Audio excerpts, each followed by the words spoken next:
Update. I told my mom how jealous I am of my half-siblings and now she won't stop crying.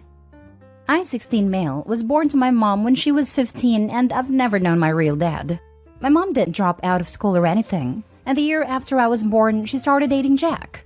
And when they went to university, I obviously got left behind with my grandparents. Mom and Jack got good degrees, got married and moved to Vancouver. My mom's always been in my life. She would still come home every weekend just to cuddle with me and would always give me these nicknames, but calling me her special guy was her favorite one. She'd always bring me back presents and gifts and spend the whole time playing with me. She's the one who paid for my tutoring and after-school stuff and would try and make it to games and stuff like that. Jack wouldn't always come with her, but it was always fun when he would. He's taken me fishing with him a lot of times and we even went camping for 2 weeks together once, but never again because I hate camping. But when I was 10, my mom and Jack had a daughter and then another girl 3 years ago. I don't really know them, especially because my mom stopped coming over as much after they were born. We don't cuddle anymore. We did on my birthday, but that's it. No more cute nicknames for me except for special guy. It's like they all got transferred to her daughters. No more gifts, and the worst part is, she doesn't come to my games anymore. It was okay with me before, because they still had a spare room in their house and I could go there when it's time for university. Yesterday, my mom FaceTimed and she had the big announcement that she was going to have another baby, and it was a boy. And now she'd have 2 special guys. I guess she saw how sour my face was, because she asked what's wrong. And I don't know, I just admitted how jealous I was that her daughters got her so much, and now her son was going to get her. There wouldn't even be space for me there when I had to go to university. And I guess what I said affected her because she started crying and wouldn't stop and had to hang up. My grandparents are mad that I made her upset and think I don't value them now or something. Jack phoned me and he's mad because my mom thinks it's a mistake now to have another kid. And also mad at me, and he was like, why would I ever think they wouldn't have a room for me? I feel like I really messed up telling her that. And here I am at school writing about it on Reddit because I can't stop thinking about it. Now for the top comments before reading the update. I don't know why all the adults in your life are blaming you, a child, for your very valid feelings about this. They should be trying to make you feel more comfortable and included, rather than try to smother your genuine feelings. Your mom feels bad because she should. She's in her 30s now. There's no reason why she can't be around you anymore. There's no reason Opie shouldn't be living with his mother. If she's supporting her own family and having kids, the grandparents' time of raising Opie should be over now. I question why Opie's mom doesn't have him living with her. I was surprised when mom finished college, she didn't move her son into her home. No wonder he feels neglected. I feel like Jack played a big role in why he's not living with them. It's horrible when new partners don't accept children from previous relationships and treat them with love and respect. I understand that the children must also treat the new partner with love and respect. But adults are adults. Children are children. Some adults don't have maturity and so many stepchildren feel unloved. Why couldn't you move back once she graduated and started another family? She can't have her cake and eat it too. Unless the grandparents formally adopted him, then he is still her child. She passed the buck completely and her parents enabled her. Not helped. They enabled the abandonment. It baffles me how people can just leave kids and start completely new families. And now they've decided that he should have suffered in silence, so none of the adults are required to feel bad about what they've done. And now for the update. So I posted on Friday at school, and when I come home, my mom and Jack and their kids were already there talking to my grandparents. As soon as my mom saw me, she gave me such a big hug she actually lifted me up for a second, which is weird because I'm taller than her now, and then wouldn't stop kissing me on the face and telling me she loves me. I said hi to everyone, and my grandparents had my mom take me into my room to talk to me alone. In my room, she told me she was sorry that I felt like she'd been paying me less attention, and that a new baby isn't going to replace me, and I'd always be her special guy. I started crying, so we weren't able to talk until I calmed down, and then Jack came in and joined us. I just admitted that I felt like I wasn't that important to my mom anymore, and if they were having a boy, then there would be no point in them taking me when it's time for university. And then Jack left because he kind of started crying hearing me say that, and that was weird. My mom told me that she wanted to take me when I was 13 and going into high school because she thought that was the best time to do it. Except she argued with my grandparents about it a lot, and they said it was best if I stayed with them. Then when my mom took me to a game, she saw how much fun I was having with my friends and thought they were right. When I said I wanted to go to SFU, she and Jack were happy because it meant I would be with them when I graduated. When I asked about the spare room that was meant to be mine, she admitted that they hadn't thought about what would be the baby's room and would have to figure something out since they aren't giving up my room. My mom told me she'd come and take me every weekend because she said it was wrong that she started paying less attention to me but thought it was okay because I was independent and had my grandparents. She said that she wanted me to spend my breaks with them as well. I don't want to leave my high school, but my mom said I could do that for my grad year if I wanted to move in with them earlier. I did have a talk with Jack too, and he told me that he was glad I confessed everything and that his parents got mad at him for not telling me that when he called me. We did all have a fun weekend together, except my grandparents because they don't leave the house due to COVID, and I do want weekends to keep being like that. I don't know if I'm allowed to keep doing updates here, so this might be the only one. But hopefully this will help calm down everyone who keeps messaging this account for one.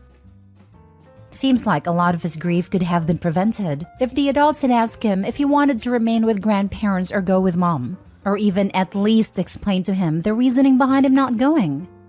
Absolutely. I remember reading in the comments that their decision to keep him with his grandparents was supposedly fueled by a child psychologist recommending against removing him from the environment he was used to.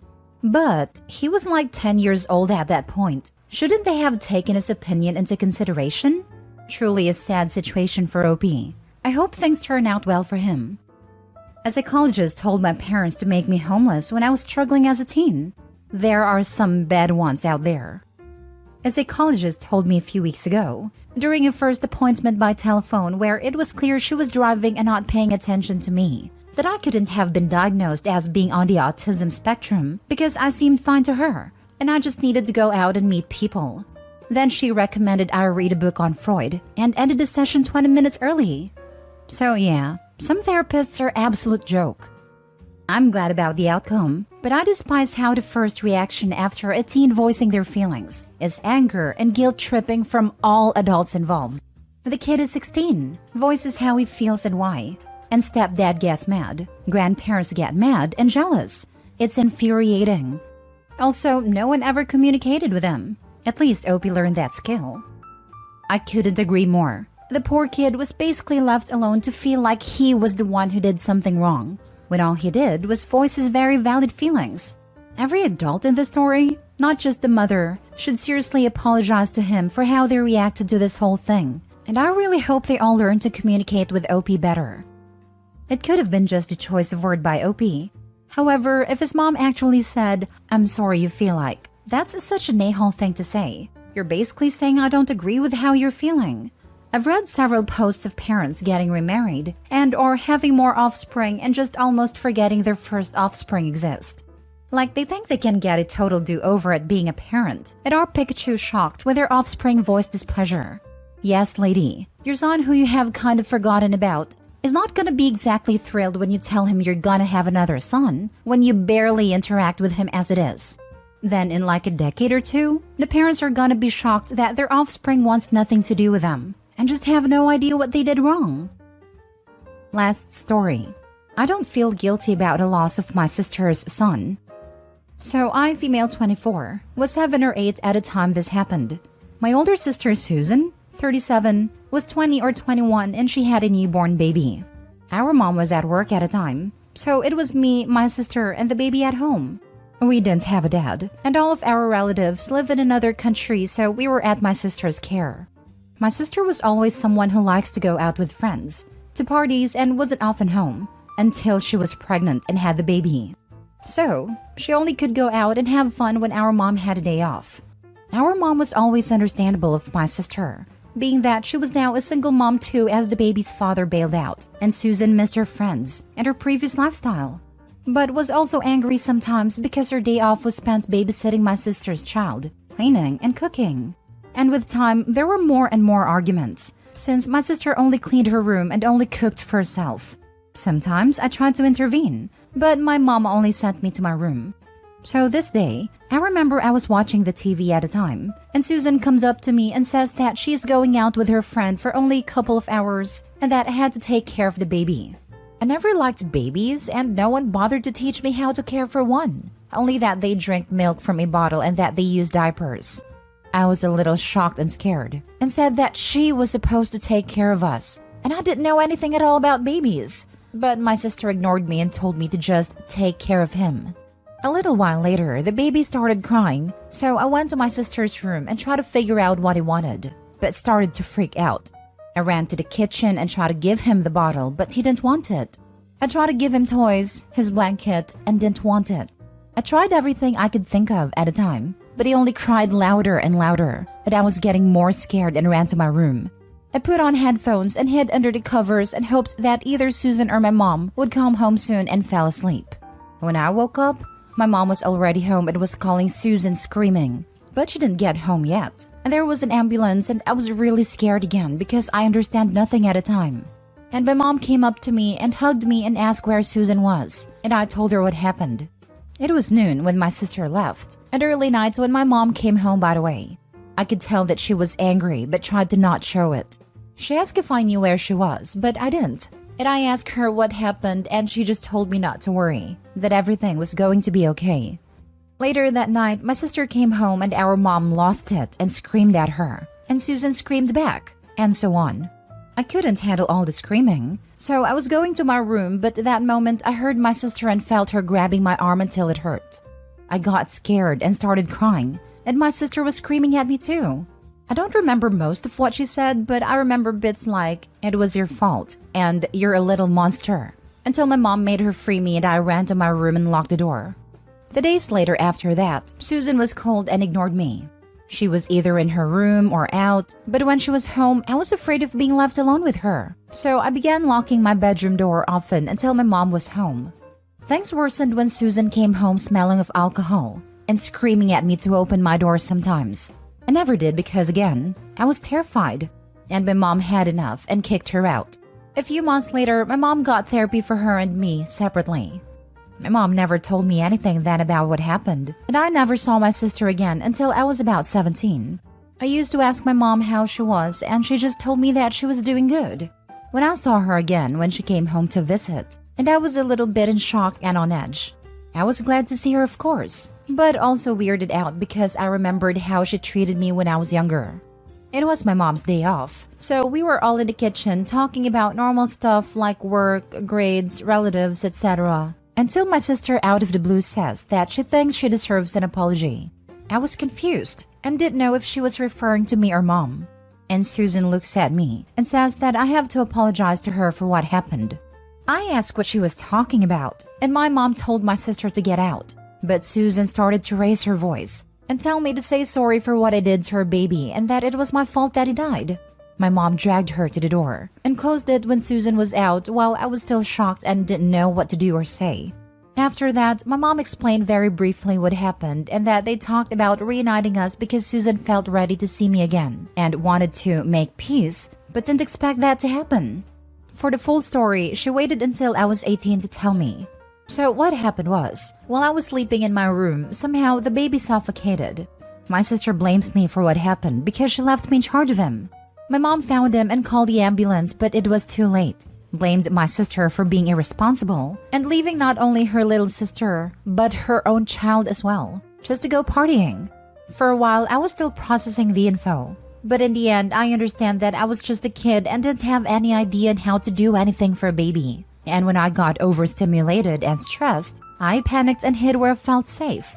However, my sister has been trying to contact me recently. She says it's because, like she told my mom, wants to reconnect and resolve this. I was on the fence about it because of the past experiences, so I talked about this to my mom and my therapist before doing anything. I relented at the end to meet with her, but only in a public place to make sure she doesn't do anything crazy. We went to a cafe, and again, like the previous time, everything was normal at the beginning. But after a bit of a small talk, my sister told me it was time that I apologize. I began to leave and pay for my part, then I told her that there was nothing for me to apologize for. She tried to follow me telling me awful stuff. Again, that it was my fault and I'm a murderer and hoped I never have children, and raised her voice more once we were outside. I ended up telling her that I couldn't care anymore about her or her baby, that she was the irresponsible adult who left 2 children at home by themselves, and I didn't feel guilty about it because I knew it wasn't my fault her son died, that I only feel absolute apathy towards her, and to never contact me again. I then left as fast as I could because I couldn't stand being near her while she was screaming and crying. I admit I did feel bad about her and her baby before, but after this meeting, I had enough of her crap, and her blaming a confused and scared child for the death of her son. When I got home, I told everything to my mom, and we agreed that if she tried anything, next time we'd call the police. So that's it. I just wanted to let all of this out. I tried to be as specific as I could from what I remember, what I've been told, and what I wrote in my diary at a time. Feel better now. Now for the comments. Her actions caused the death of her son and gave you trauma for life, and she had the audacity to say she hopes you never have children? She should have been prosecuted for neglect and child endangerment. Glad your mom is supporting you. You were a child. Your sister was the adult.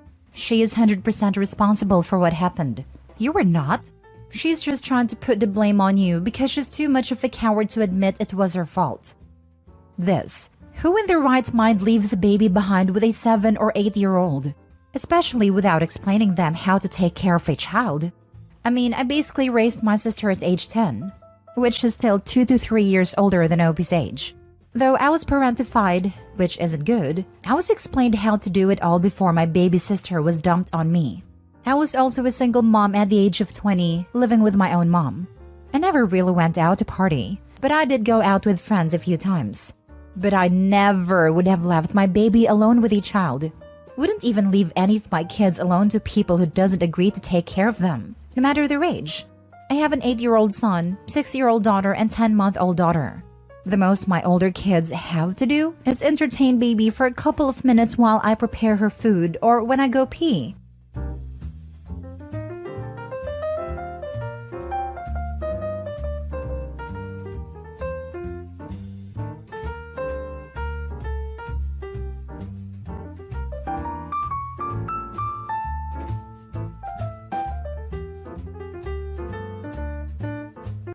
Update. Me 25 female with my fiancé 25 male, arguing over our wedding budget might end our relationship.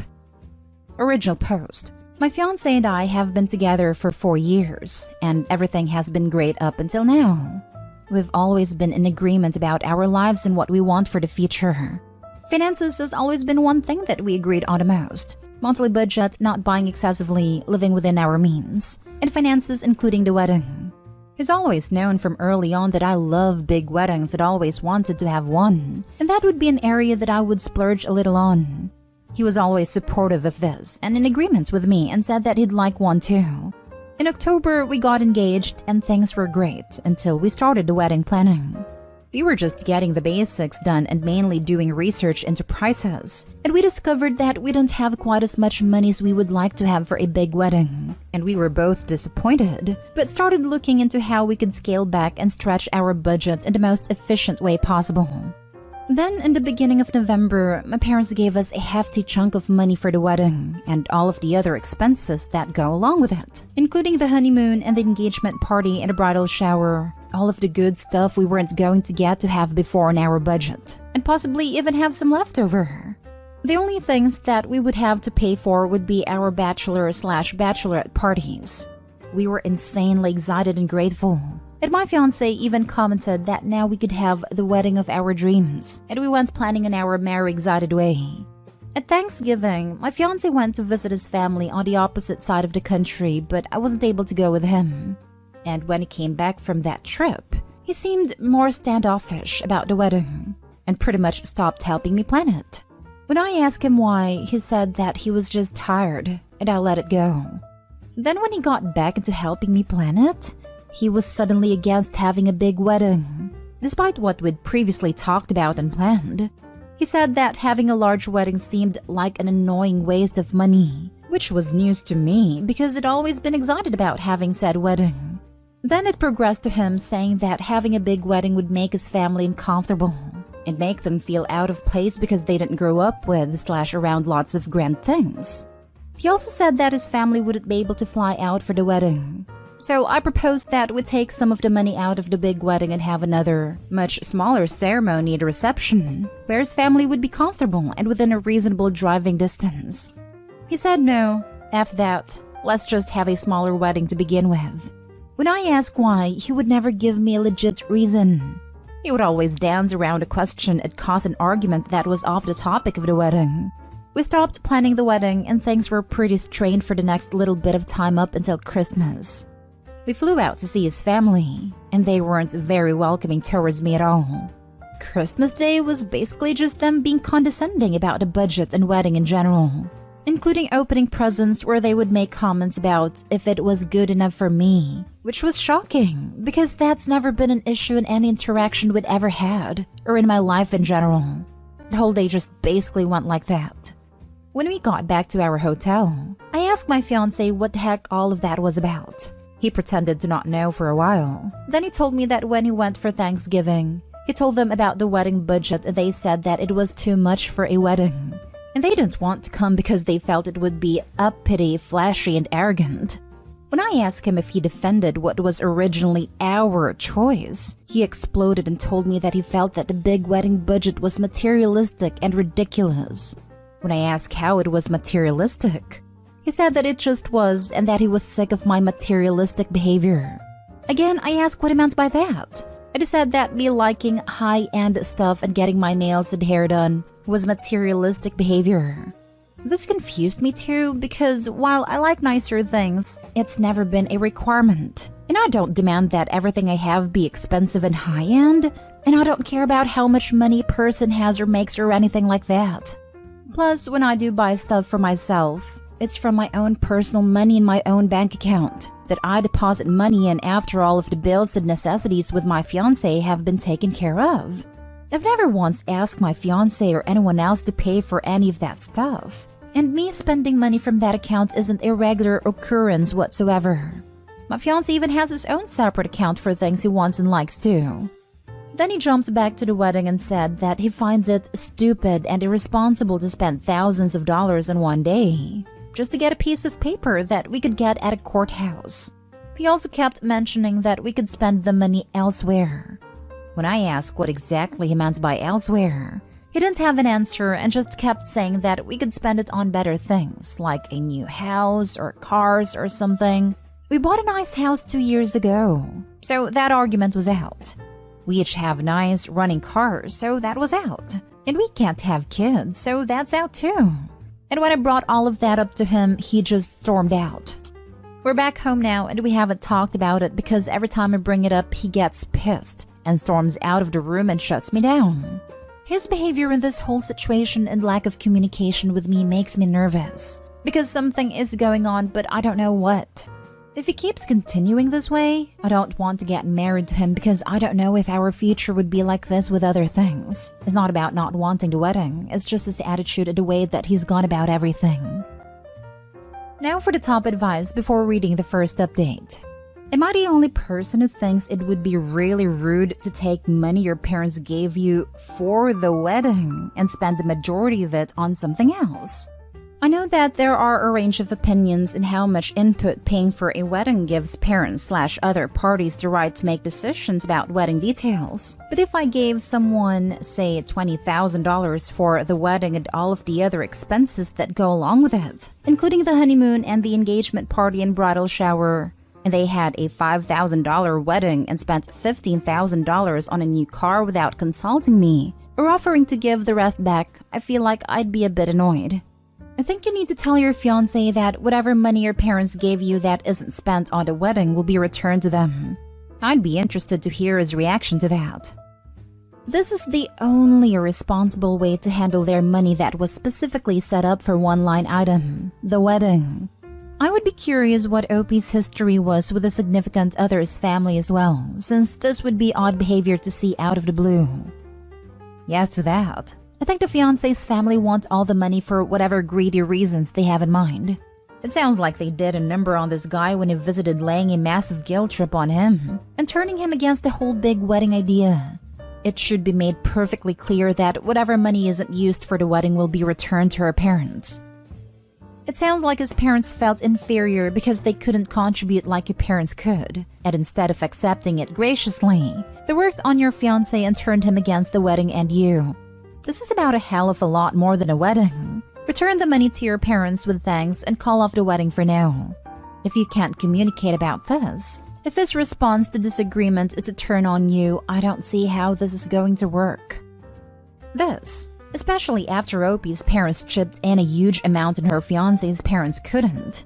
His parents don't want to accept that they're too poor to contribute as much as Opie's parents, so they have to rationalize some other reason they won't chip in as much. Cognitive dissonance is a hell of a thing. Now for the first update. Thank you to all who offered advice the last time. I took some suggestions and they definitely helped bring the situation to a point. About 2 days after I made the first post, my fiancé and I got into a really huge argument, and I figured out that he did want to send the money to his family. He came home and I told him that we were going to talk about what was going on, and this time no amount of arguing was going to change the subject. As soon as I said that, we started arguing again, and he kept telling me that the money should be used elsewhere.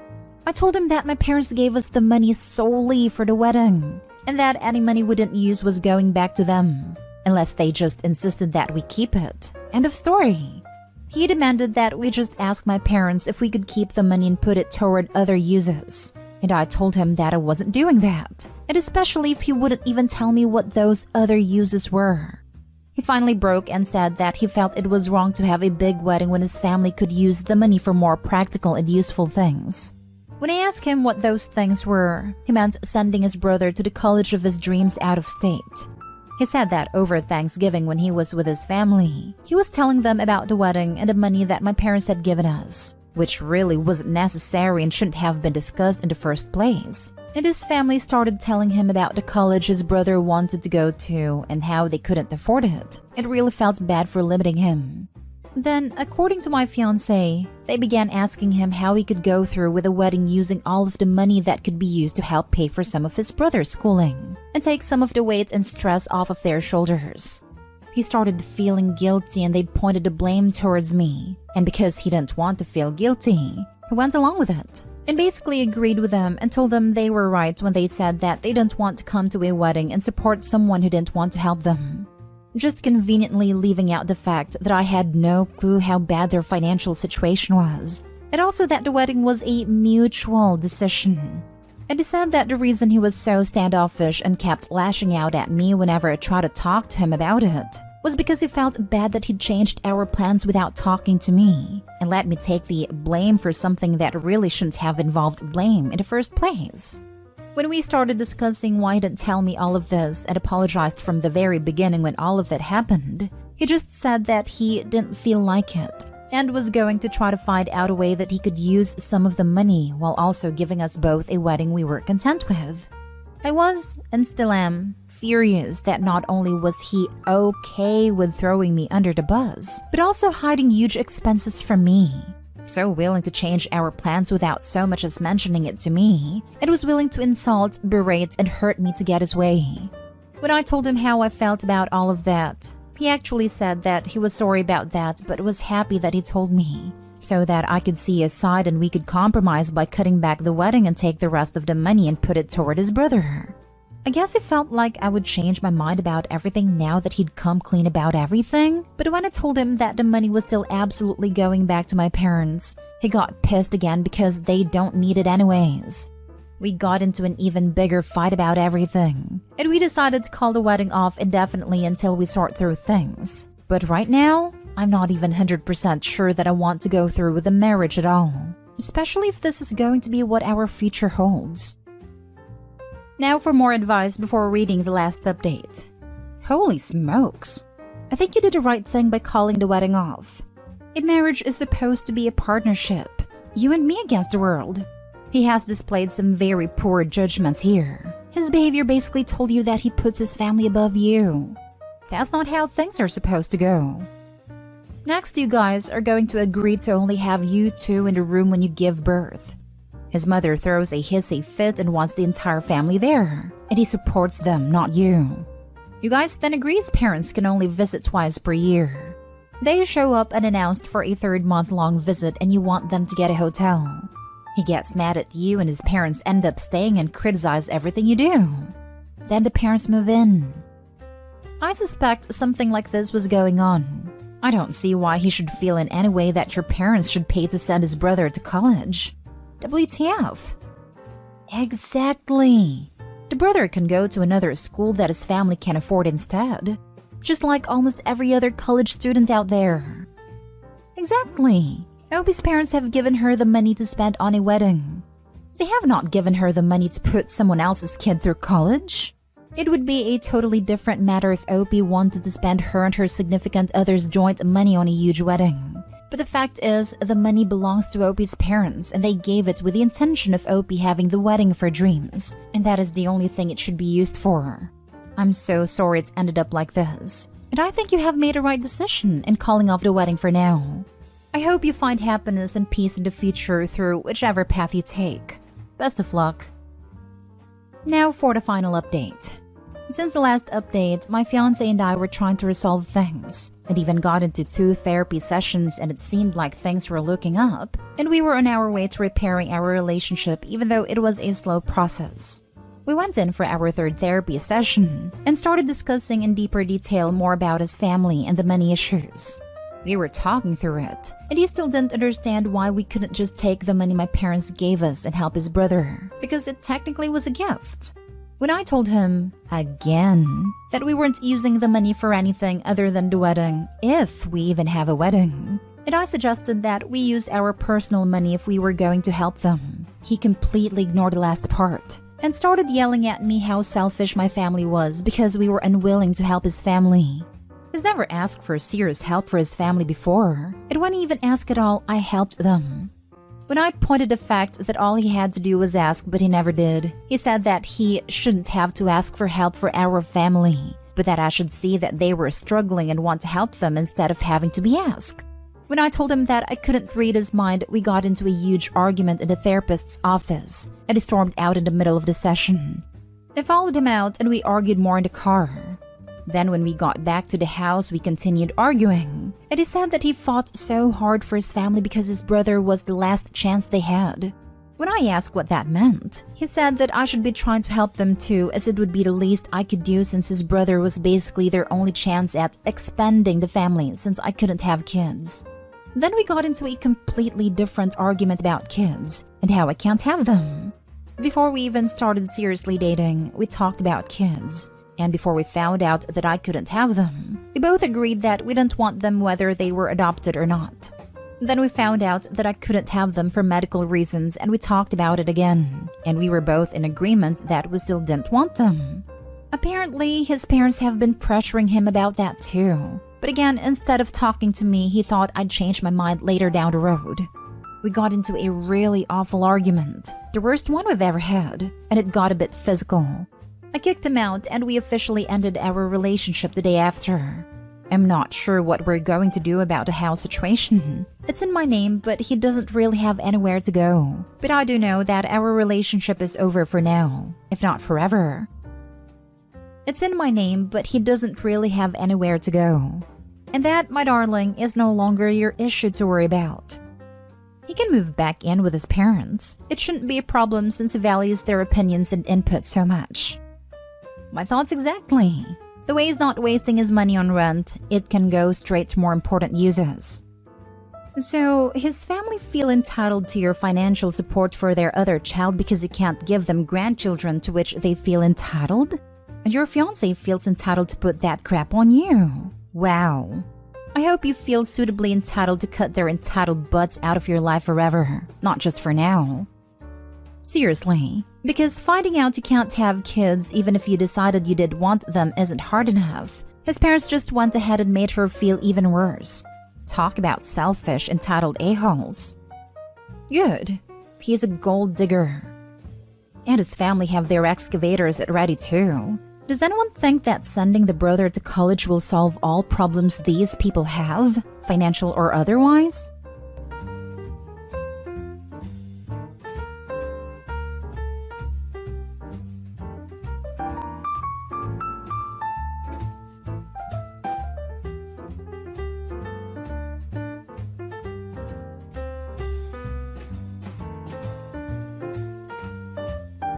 Update. Am I the a-hole because I call my psycho ex's unrelated child my daughter? Original post. Buckle up. 15 years ago, I was 25 and was finishing my contract, and my then-girlfriend of 3 years, Natalie, was acting increasingly strange. I came back from a 2-month assignment and was prepared to break up with Natalie. She came by and gave me the good news. She was pregnant. I asked how far along she was. She said 5 weeks. So I broke it off with her and told her she needed to do better at math. She refused to break up and insisted the baby was mine. So I told her the following. 1. Paternity test. And 2. If the child was mine, we can talk about financial support and custody arrangements with lawyers. She refused both and told everyone we both knew that I was a deadbeat for knocking her up and leaving her. I told everyone I was on a 2-month assignment when she conceived, but a few insisted for the sake of decency, I house her and give her limited support. I consulted a lawyer about this mess, and the lawyer made it very, very clear that any overt support I give could be seen as me taking responsibility. So I told these friends that, and most dropped it. Except one guy who again insisted that charity couldn't be used as a legal cudgel like that. I told him if he believes that, he can house her. He agreed to drop it after that. Child was born and not even going to do the whole she didn't look like me because most babies are born with squished faces. And all I saw were the pics she sent me with messages like, Emma wants to know where daddy is and stuff. She still refused to take any paternity tests, but her constant showing up with that baby got to the point where I filed a restraining order. Fun fact, in my state, a permanent restraining order is not, in fact, permanent. It is 2 freaking years long. The only way to get it longer is if there was a violent crime associated. And apparently bugging someone with a baby that's not theirs is not a violent crime. So my life for the last 14 years was me renewing the restraining order every 2 years. Because once it clears, Natalie shows up again with my not child. I did eventually find a nice girl, got married, and now have a 9-year-old son, Henry. My wife Kim is well aware of Natalie and Emma. When the cycle begins again, I always say the same thing. 1. Paternity test. 2. Once paternity is proven, I will take custody and get financial support set up. Natalie always refuses and says both are insulting. Recently, the cycle started again, and this time Emma showed up first. She approached my son during a school event, a visit to the zoo, and said, "Hi, I'm your big sister Emma." Henry knows about stranger danger and ran away to a teacher. I had to have a very, very painful talk to the teachers and parents that were at the event about my relationship with Emma and Natalie, and how Emma was never my daughter. I even called her my daughter once or twice in a conversation. After the group disbanded, one of the mothers confronted me and said that while Natalie was in the wrong telling this poor child I was her father, calling her my daughter was mocking the situation. I kind of get where she's coming from, just I can't help this child. And the honest truth is playing light of the 2-year cycles is the closest I can get to finding peace in a situation. Now for the top comments before reading the update. You could get a court-ordered DNA test. Her claims are slanderous. You could take her to court to prove paternity. Natalie has long since stopped calling me out for being a deadbeat online. She prefers to show up in person, asking if I want to meet our daughter.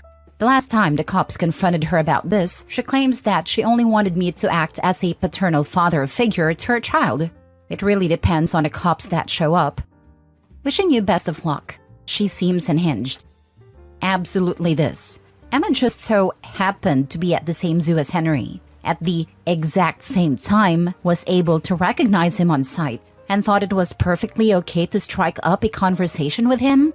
I'd be screaming from the rooftops that mommy stalker is raising an otter stalker.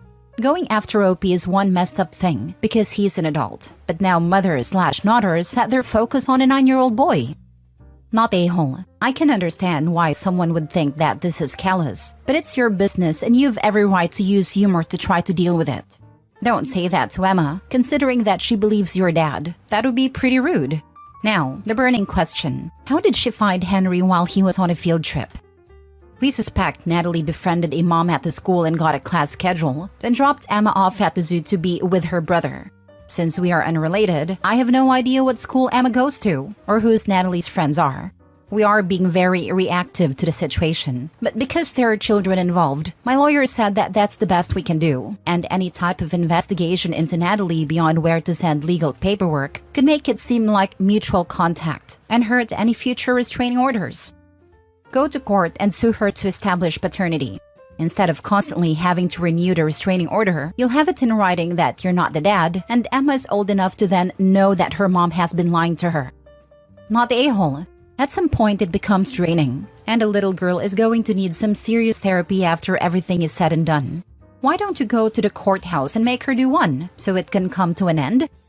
Because Natalie does not consent to it, and she said she's not seeking any sort of court-ordered support, so the court just shrugs and says, get a protective order.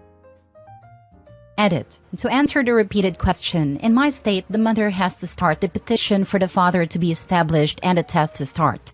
There is no instance where a father can start the petition. There was a chance to do this when Emma was born, but the window was exactly 1 month, and I was much too focused on a restraining order, not thinking the paternity angle would bite me in the butt. One last time, to everyone saying, just ask for custody. That'll force DNA test. Literally can't be done. Been through this enough with a lawyer and have consulted with other lawyers. There are laws protecting children, and a lot of them exist for good reason. I'll explain it the way my lawyer explained it. Imagine there's a woman that ran from an abusive ex. She finds out after she escaped that she's pregnant. She gives birth, never puts the ex on a birth certificate, never tries to file for support, because she wants to get as far away from him as possible. He finds out years later and tries to rope her back in using the child as leverage. She can just say no, and the state has to let it go. There is, however, a provision that if the father was involved enough to know when the birth was, that he could submit his DNA to the state within 31 days of birth as a potential father. But that time has long passed. The law is designed this way on purpose. In the eyes of the family court, I am a random person, and I was never claimed to Emma. If you think the state wants old children to be claimed by fathers and will gladly submit any DNA test whenever any potential father shows up, find a random single mom, call the family court, and say you want to claim her child. I am tired of everyone acting like all I need to do is fill out one sheet of paper and this nightmare would end. Please, just call a lawyer for a free consultation or post on legal advice and ask them. It doesn't work that way. Now for the update. Got off the phone with my attorney. We have a preliminary hearing on the new restraining order this week. We will most likely be issued a temporary restraining order, and then after that, another hearing for the permanent restraining order. CPS is investigating Natalie and Emma's living situation. The teacher's report held a lot of weight, and my lawyer thinks that this might actually be a way to end the madness now. In family court, for minors, there exists something that's like a temporary, court-appointed guardian. I think the term is guardian ad litem, who is only a guardian for legal purposes and procedures and decisions of such, including for medical. If the family court appoints such for Emma, we can ask this temporary guardian for the DNA test. Get this put to ground. The madness might actually have an ending in sight. Adding here, I feel like I need to explain the relationship I had with Natalie all those years ago. When I got back from my 2-month assignment, I was already dead set on breaking up with her. Her, "oh wait, I'm pregnant," was never going to make me marry her. In fact, I doubted she was pregnant for several weeks. The last year of our relationship, several red flags appeared in her behavior, ranging from demanding I check in with her while at work, only hang out with friends with her present, extreme bouts of jealousy if I ever seemed too friendly with women, including waitresses. I was in a line of work that demanded me being away for long stints, which she hated, but also kept me out of her reach for long periods of time. I think it was halfway through that last year I realized that when I was away, I did not miss her. In fact, I was relieved to plop into a cot and fall asleep after long hours of work without thinking about her. When the pregnancy turned out to be real, I made it clear that with a paternity test, I would pay support, split custody, and be a co-parent. And nothing more. She wanted me to be her husband, no questions asked. No test, just pure blind faith and devotion to her and the child. The test, she insisted, was insulting. There was never going to be a relationship, and there was no relationship to salvage with Natalie. On the advice of the first attorney I hired, the deal was no test, no contact. That poor girl, she'll grow up either believing OP to be a deadbeat dad, or she'll grow up knowing the truth and knowing that her mom is trying to game the system and get money from a guy that is not the father of her child. Either way, she's going to have a lot of stuff to work out in therapy one day. Frankly, I can't believe OP does not have any legal recourse to force a paternity test. You'd think there'd be one judge who was so annoyed with the constant restraining orders that he would have ordered a paternity test to rid the court system of this BS. Also, that mom probably has a serious mental health struggle. She's kept this going for 15 years. She only has to win a concession once to get child support garnished and start getting his wages garnished. That's why she's doing it. She thinks she'll get a payout for back child support and other benefits of his military pay and pension, insurance, etc. I'm surprised you can't sue her for harassment or potential defamation. Sounds like she's now putting your actual child at risk as well as escalating overall. Hopefully she doesn't start resorting to more dangerous tactics, but you may want to look into further protections if possible. This bit of harassment with a CPS reported a new restraining order should, if we are lucky, be the kill shot we need. Last story. Update. Am I the a-hole for telling my daughter to keep her Father's Day gift to herself because she hid her mom's affair from me for months? Original post. My ex-wife, 40 female, and I, 41 male, have been divorced for a year now because she had an affair. She herself confessed to her affair a year later and moved in with her affair partner, who she's also now married to. I was pretty distraught with the whole thing. We also have a daughter, 17 female. My daughter knew about the affair, but she told me she hid it from me because she didn't want to break up the family. It really hurt me that she hid it from me for so long, but I moved on. My daughter still apologizes for it, but I've told her it's alright. My daughter today gave me a Father's Day gift, which was a handwritten letter and a gift. However, I was in no mood for gifts, so I told her to keep it to herself. My daughter seemed a bit shocked and she went to her room, and I think she was crying as she went to her room. Was I the a-hole? Now for the top comments before reading the update. Yes, in my opinion. You say you told her it's alright. You say you moved on. How do your actions live up to those words? At least be honest with yourself and then her.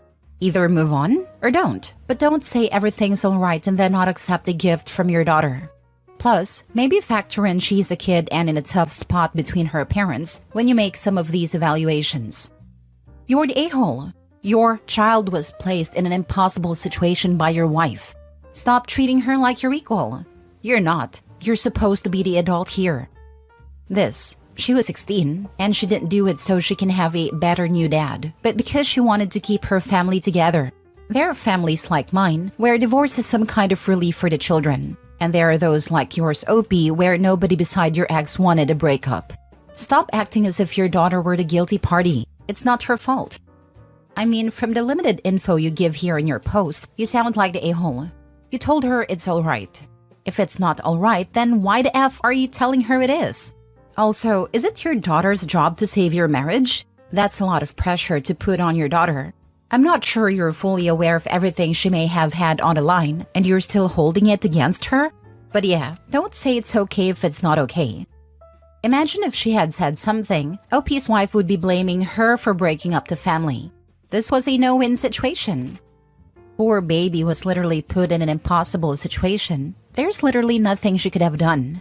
Kids put a lot of responsibility on themselves even at a young age. I've had third graders tell me that they blame themselves for their parents' issues. They've broken down crying when I've told them that they're not to blame for adult problems. It's completely out of their control, and it's not their responsibility. Kids internalize a lot of these issues. What they did was confirm to her that she was part of the problem, when she literally wasn't. OP is absolutely the a-hole. Now for the update. Just wanted to provide a quick update. I did feel guilty after rejecting my daughter's gift yesterday, and after reading a few comments, it confirmed that I was an a-hole. I went to her room yesterday and apologized for everything. It really hurt me that I made her cry that much. I told her that I didn't mean it, and we had a chat. I got the gift, and the letter was really sweet and heartfelt, and I thanked her. I felt really touched after reading it, and I will preserve it forever. For the rest of the day, I took her out on a shopping trip, and then in the evening, we went to theaters to watch a movie. She seemed very happy. At night, we had one more serious chat where I told her it wasn't her fault at all. She said she still feels very guilty about hiding the whole affair from me, Because even though she hated her mom for the affair, she was worried about exposing the affair because of how the whole family would fall apart. I told her that she shouldn't feel guilty about anything, and it's not her fault at all, and it's only her mom's fault. We then talked a bit about her mom, and she agreed that if there's one thing she learned from the entire thing, it's not to emulate her mom when she's an adult. I agreed, and also told her it was unfortunate that she got such a mom. I told her we both need individual therapy to deal with a divorce and her mom's selfish actions, and my daughter was open to it. So we will start looking for a therapist soon. A good person realizes their faults, looks to atone, and is always trying to better themselves. Exactly. Not only did he set things right with his daughter, but he set another good example of how to deal with things like accountability, communication, and reconciliation. Gold star. I was in a similar situation as a kid and found my dad cheating. Your daughter was in a no-win situation, and that's the kind of thing that's hard for an adult to deal with, let alone a kid. I'm glad you made up with your daughter. That was definitely the right thing to do. The only thing I will say is please don't poison your daughter against her mom. You were angry with her, and have every right to be. But her mom wronged you, not her. Please be the bigger person in this situation, and don't encourage a deteriorating relationship between a mom and her daughter. I hated my dad, and then he died when I was a teenager. I'm in my late 30s and still have to deal with not only his death, but our complicated relationship that was never resolved. She only has one mom, and we only have one life. Who knows what the future holds? So long as she's a good parent, your daughter needs her as well as you. I agree on not poisoning a daughter against her mother, but pretending that having an affair isn't also wronging your child is naive. If you have an affair, you're harming your child. No way around it. It breaks up families. Totally agree with everything else, but the mom did wrong the kid when she directly involved her in the affair, enough for the kid to know it was happening. We don't know how the daughter found out about the affair though. I found out from snooping and looking into things I had no business with. I was a kid, so I wouldn't necessarily say it was my fault. But had I not been snooping, I would have never known about my dad's mistress. He didn't involve me in any way. If she wasn't cheating, there would have been nothing to find. Her actions, regardless of her intentions, directly resulted in the fear and hurt and guilt the daughter experienced.